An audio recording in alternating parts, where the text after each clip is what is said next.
Panic gripped residents of Kano on Monday as a young man climbed a towering billboard near Gadar Lado, Zaria Road and threatened to jump, demanding the presence of certain TikTok celebrities.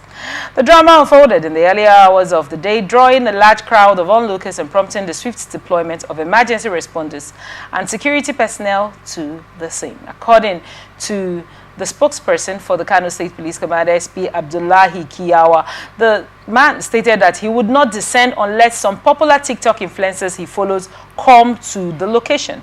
He specifically mentioned that if the celebrities he follows on TikTok don't come, he would jump. May Allah prevent it. Kiyawa posted on Facebook confirming that efforts were on the way to rescue the individual alive.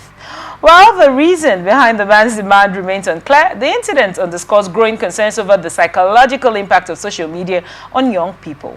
As at the time of this report, security operatives and emergency workers are still negotiating with the individual in an attempt to bring him down safely.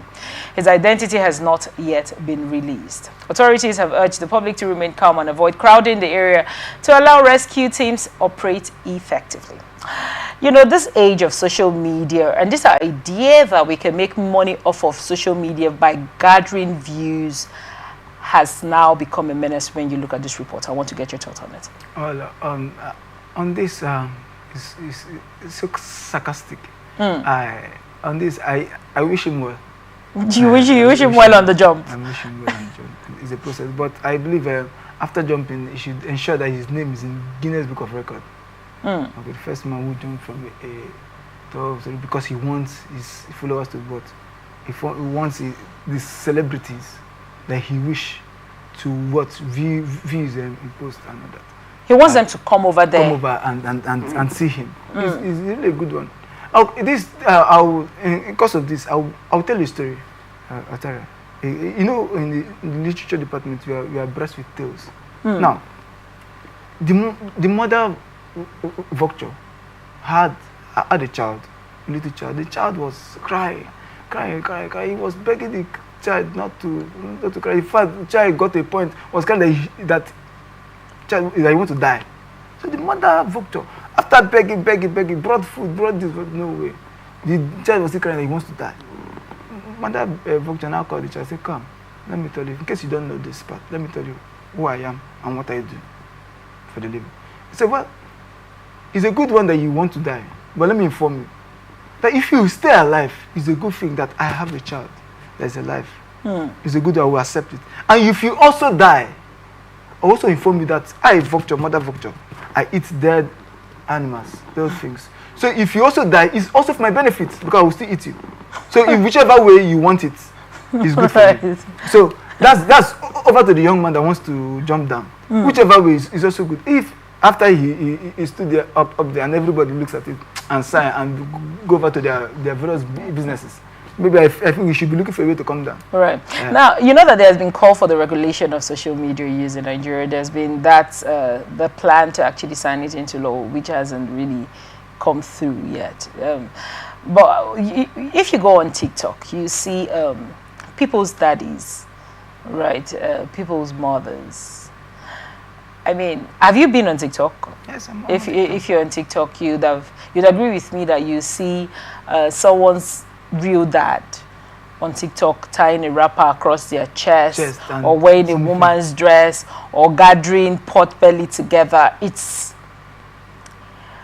It's rather appalling just because people are trying to gather views. They want to trend because they want, social media money. Do you think that if this law they want to pass and the Social Media Act use, do you think it's going